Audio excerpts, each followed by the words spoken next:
Hare Krishna. Even if we can't stop feeling sensual urges, we can stop feeding sensual urges. All of us have certain urges that are unhealthy, but that keep coming upon us. Say we might feel lusty, greedy, angry, we might have the urge to overeat, to oversleep, whatever. Now when such urges come upon us, and if we have some intelligence, some conscience with us, then we recognize, I don't want these urges. And yet they keep coming upon us. And we might become disheartened by that. Oh, why is this happening? I don't want to feel this way. Why am I feeling this way? Now, in this case, it's crucial to differentiate between feeling an urge and feeding an urge. Feeling an urge is more like a sensation and awareness that of the presence of something.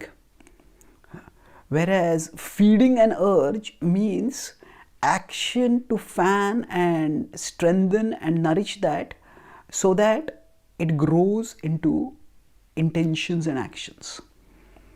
So based on the kind of culture that we live in, which may be filled with lots of sensual temptations, so urges may arise within us being triggered by external stimulating temptations, or they may come from within based on impressions within us, based on past indulgences.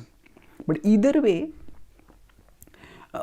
because we can't immediately change our external situations or change our internal impressions, we may not be able to stop feeling sensual urges.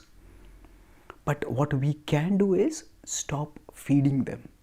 That means when they come, it's like if an unwanted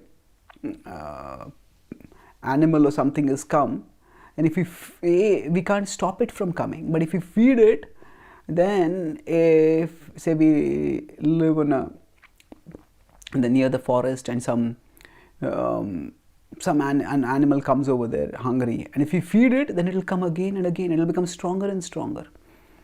So similarly, if we feed it, that means when the urge comes, we contemplate it, we let it take charge of our imagination and start fantasizing about how nice it will be if we indulge in it, then we will be ruined.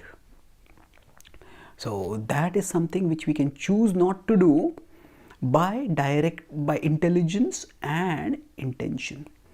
By using our intelligence to know the difference between feeling and feeding, and using our intention to direct our consciousness somewhere else in constructive activities so that we don't feed the urge. The Bhagavad Gita highlights this difference between feeling and feeding when it says in 523, Shaknoti haiva yasodhum praksharir vimokshanat kama krodhodbhavam vegam sayukta sasukhi naraha.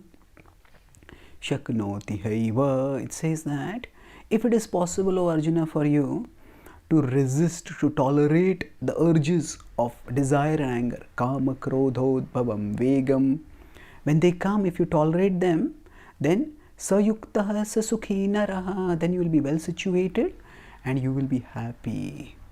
So we can stay well situated means we will be on the spiritually progressive path even when we are feeling those urges if we don't feed them. Thank you. Hare Krishna.